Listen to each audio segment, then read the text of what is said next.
Bonjour à tous pour cet épisode de Terra Découverte, j'irai randonner chez vous. C'est quoi j'irai randonner chez vous? Eh bien c'est vous, chers abonnés, qui à tout moment m'interpeller et me proposer un sentier, une randonnée, et on prend contact et on fait. Aujourd'hui nous irons à la rencontre de Arnaud qui nous fera découvrir la magnifique presqu'île de Saint-Mandrier où on alternera à la fois les beaux paysages et l'histoire de la presqu'île. Avant de rejoindre Arnaud, eh bien, nous allons faire les trois forts, Fort de l'Aiguillette, Fort du Balaguier et Fort Napoléon, eh bien, qui protégeaient la rade de Toulon. Allez, feu!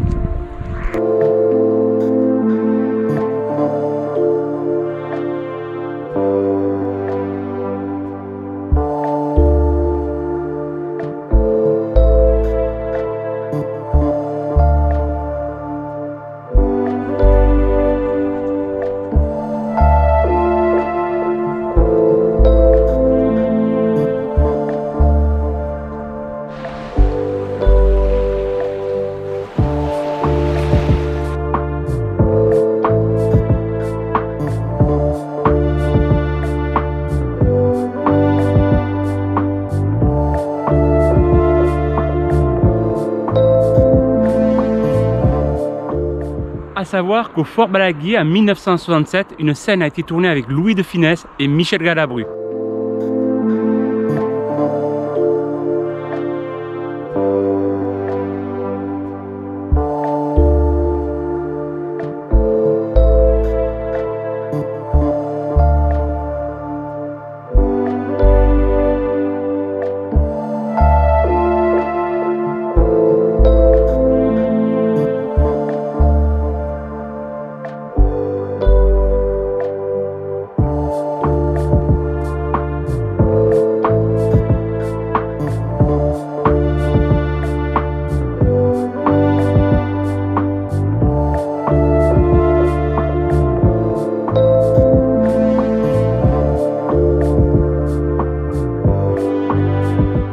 Nous allons sur le dernier fort, le Fort Napoléon. Voilà, donc je monte direction ce troisième fort stratégique pour défendre la ville de Toulon dans cette magnifique pinède, direction Fort Napoléon.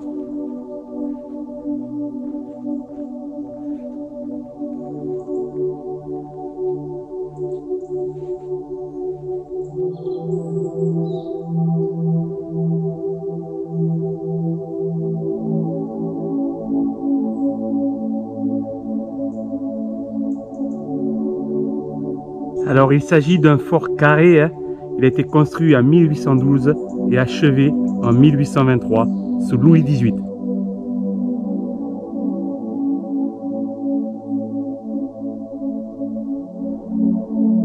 Alors ici le Fort Napoléon, côté Seine, et là-bas le fort de Sifour. Le cadre ici est magnifique, même pour les petites balades. Avec des vues superbes. Un autre beau point de vue avec le Pharaon et le Coudon. On quitte le Fort Napoléon, on va rejoindre la Corniche, se diriger à Pin-Rolland où j'ai rendez-vous avec Arnaud. Je pense qu'il a beaucoup de choses à nous dire. Feu. Voilà, on retrouve la Corniche et le temps, le ciel qui se lève.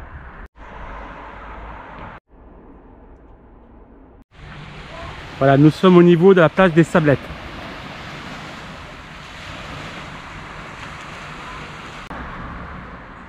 Voilà, j'arrive dans la zone du point de rendez-vous avec Arnaud, dans cette magnifique pinède. C'est vraiment un superbe endroit, ici à Pin-Rolland. Voilà, j'aperçois Arnaud, avec qui j'ai rendez-vous. Il est là. Salut Arnaud. Je suis très heureux, très fier de t'accueillir et d'accueillir Terra Découverte sur la presqu'île de Saint-Mandrier.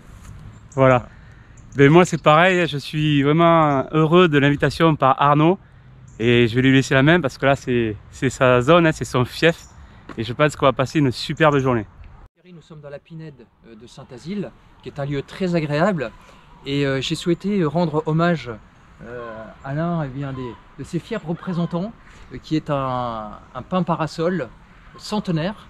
Et la particularité également de cette pinède, c'est qu'elle est en partie enracinée dans une dune qu'on pourrait appeler historique, à une époque où eh bien, la presqu'île de Saint-Mandrier n'était pas une presqu'île, non pas une île, mais peut-être 3 îles. Et donc ce sable, cette dune, serait les reliques d'une époque lointaine. Donc ici, Thierry, je me trouve au milieu de feuilles, d'une accumulation de feuilles qui ne sont pas des algues, hein. Ce sont des feuilles de Posidonie, qui est une plante sous-marine, une plante à fleurs, et qui a un rôle écologique essentiel dans l'écosystème sous-marin. Elle constitue de véritables prairies qui sont propices au développement de la biodiversité. Et puis, eh bien, en fin d'été, elles commencent à s'accumuler, à se déposer sur le littoral. Et là encore, elles ont un rôle essentiel, notamment en protégeant les côtes des assauts de la mer. Et puis, c'est aussi un véritable écosystème qui se met en place. Ah non, ça aurait été... Alors Thierry, donc la zone littorale est une zone assez étonnante de par sa diversité, et notamment pour une plante que je trouve particulièrement intéressante qui est devant nous, qui est la Christe marine, qui est étonnante sur plusieurs points. C'est-à-dire qu'elle a une capacité à résister à la sécheresse, à résister à cet environnement marin qui est extrêmement salin, et puis c'est une plante comestible. On peut effectivement consommer ses feuilles qui ont un goût légèrement anisé, et qui fait que cette plante, on l'appelle également le fenouil marin. Elle est remplie d'iode. Alors on va goûter, hein. Ah oui, en effet, c'est bon. Je le conseille. Si un jour vous promenez, ben, n'hésitez pas, c'est très bon. Alors ce fenouil marin porte aussi un autre nom. On l'appelle également perce-pierre parce qu'elle a une grande capacité à pouvoir s'enraciner dans de très petits interstices, comme ici dans ce mur. Ah ouais, impressionnant, hein.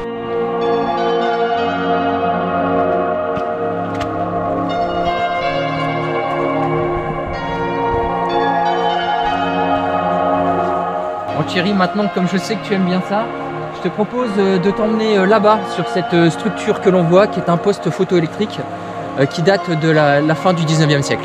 Ah super, alors là tu me fais plaisir. Allez, on y va.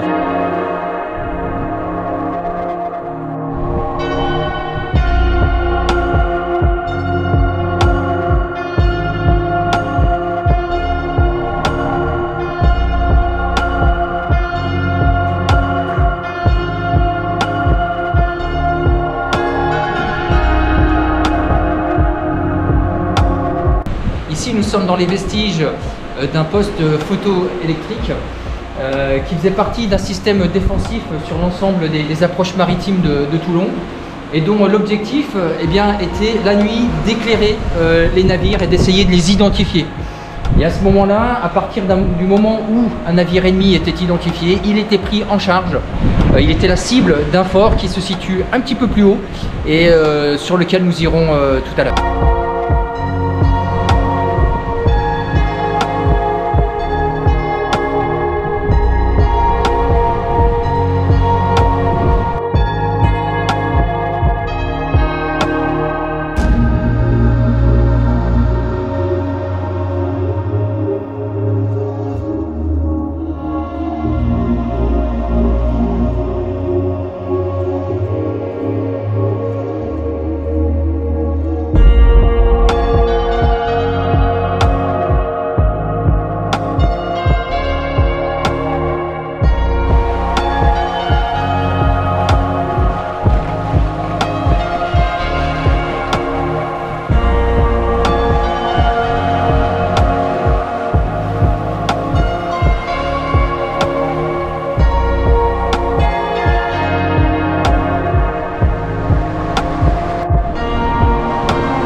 Ici, c'est ce qu'on pourrait appeler des falaises millefeuilles avec leur succession de couleurs.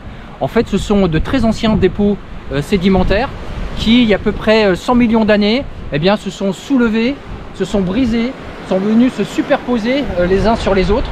Donc les couleurs très claires, ce sont des grès, et les couleurs plus foncées, de l'argile. Impressionnant, hein.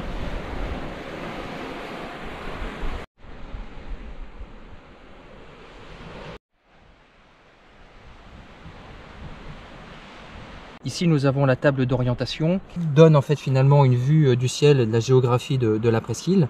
Et on peut effectivement plus facilement s'imaginer, comme on le disait tout à l'heure dans la pinède de Saint-Asile, que Saint-Mandrier, avant de devenir une presqu'île, était probablement donc 3 îles dont on peut ici voilà, voir le contour. Donc voici le fort du Baou, qui est une construction de 1882, qui comprenait donc la batterie d'une portée de 7 km, qui donc était censée détruire les navires ennemis qui arrivaient dans les approches de Toulon et qui étaient donc éclairés par le dispositif que nous avions vu en bas. Voilà, le photoélectrique. Hein. C'est ça, exactement, ouais. Le projecteur photoélectrique.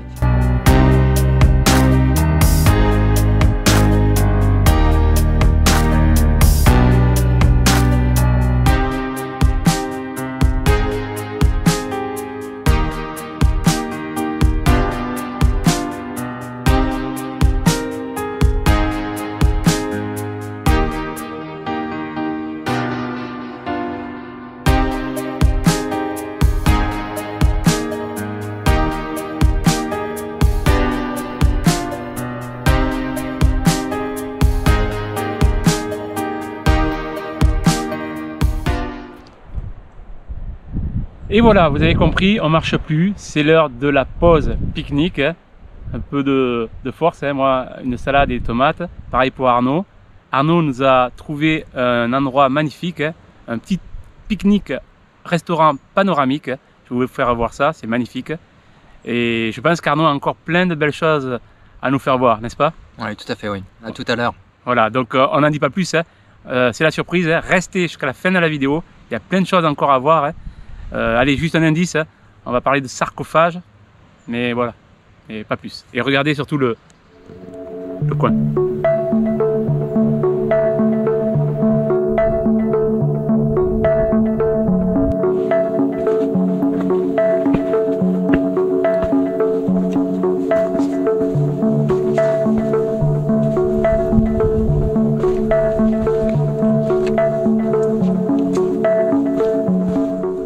Les yeux, une régénération naturelle où progressivement les espèces méditerranéennes sont venues se réimplanter en commençant par les espèces pionnières, et on voit que c'est un processus qui est quand même relativement long puisque presque 20 ans après on commence seulement à voir apparaître des pins de petite taille, et ça montre également que sous nos latitudes tempérées, eh bien, la nature tente à recréer une forêt.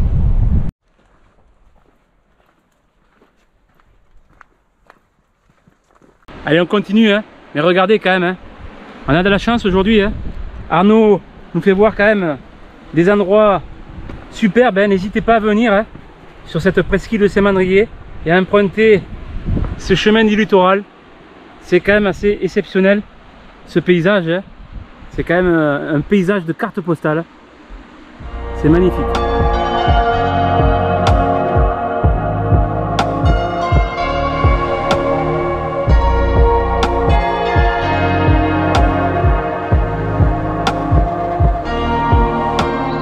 Nous sommes maintenant sur le site de la Coudoulière et vous pouvez voir donc derrière moi le fortin du même nom, qui était une pièce de défense dans le dispositif de protection des côtes pour les navires approchant du port de Toulon.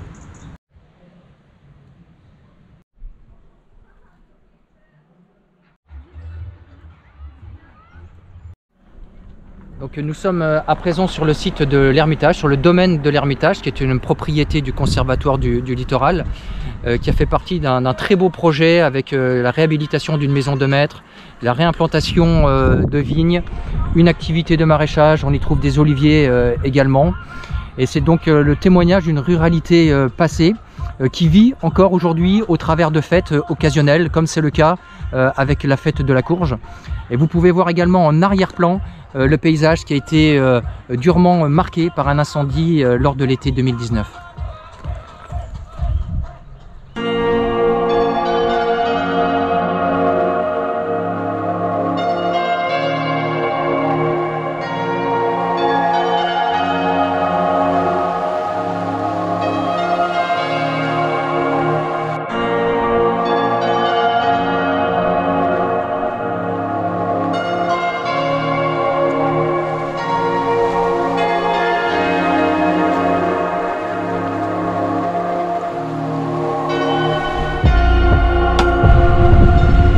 nous arrivons donc à l'extrémité sud-est de la presqu'île, en tout cas sur la zone autorisée, puisque au-delà de ces grillages, le terrain appartient au ministère des Armées.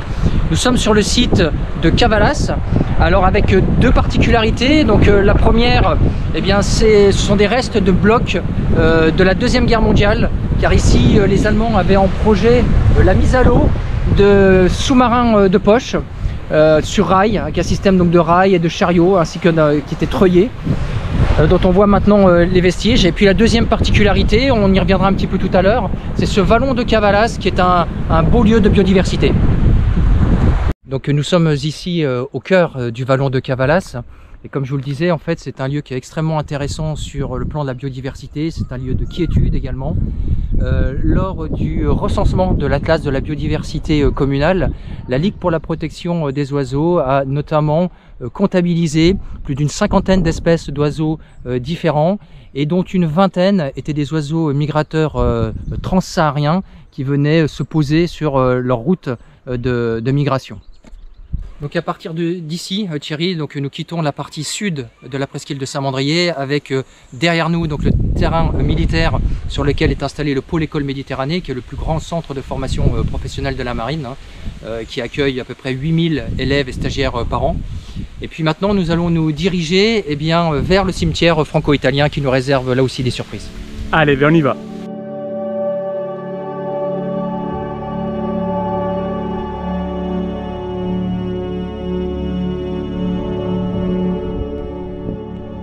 Nous sommes donc au cimetière franco-italien où 900 soldats tués pendant la Deuxième Guerre mondiale de nationalité italienne sont enterrés, qui n'ont pas été réclamés par leur famille. C'est vraiment impressionnant.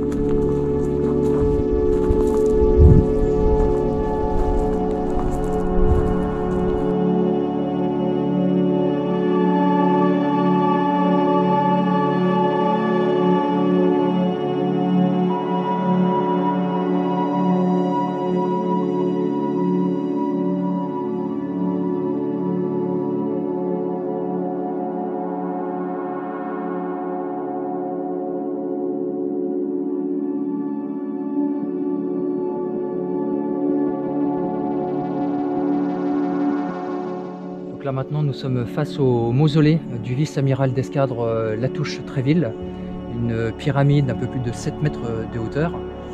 C'était donc un officier de marine. Il est rentré dans la marine à l'âge de 13 ans. Il a embarqué sur le navire dont son père était le commandant.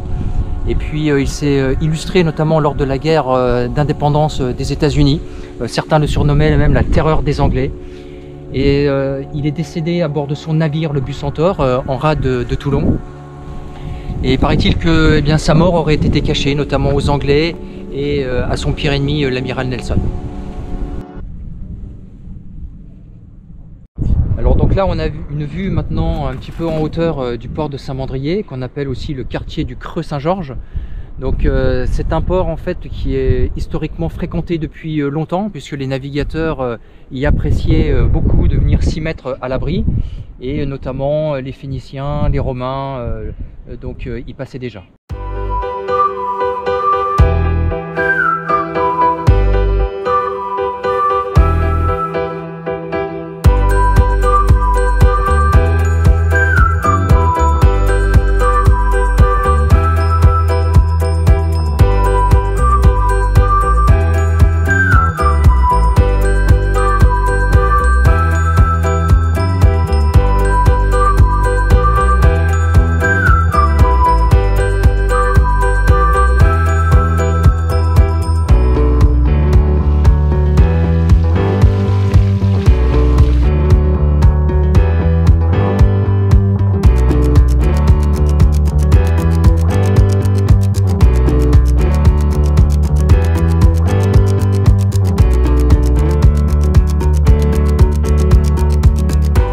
Thierry, donc là nous sommes devant deux vestiges d'un passé lointain, puisqu'il s'agit de deux couvercles de sarcophages qui ont été exhumés en 1816 lors de la construction de l'hôpital de Saint-Mandrier, hôpital qui a fermé en 1936 au profit de celui de Sainte-Anne de Toulon.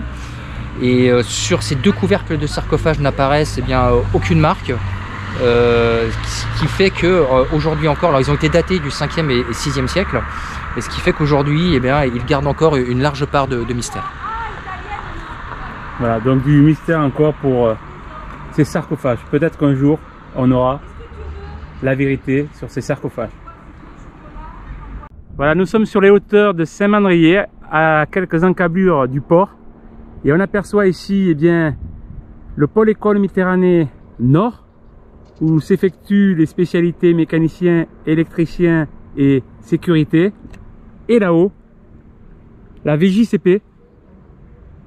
Et là-bas,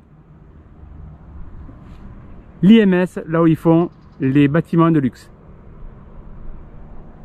Et tout au fond, mon joli Coudon.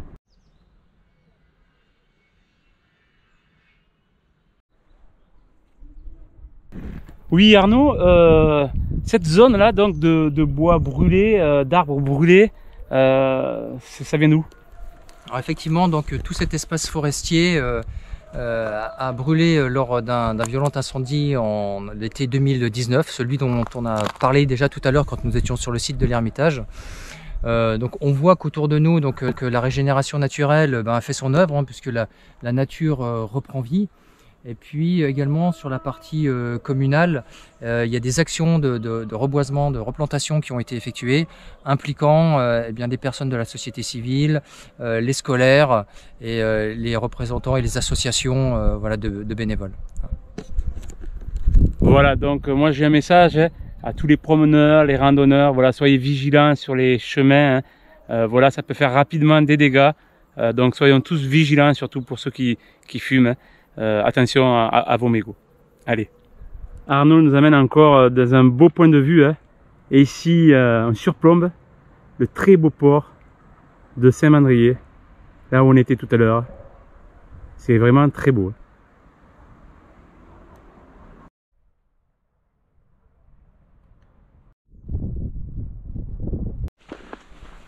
Voilà, là le sentier nous ramène à Pin-Roland. Arnaud, il faut que tu m'expliques, c'est quoi ce jardin en plein milieu des lotissements? Alors ça, donc c'est un jardin partagé qui est né de l'initiative de quelques résidents. La volonté de créer justement un petit espace cultivable au pied de la résidence. Voilà, donc c'est basé sur des principes de permaculture avec une couverture du sol en permanence, beaucoup de diversité de plantes. Et on essaie de créer en fait notre petit paradis, voilà, au pied de notre résidence. Alors franchement, ça c'est top. Belle idée.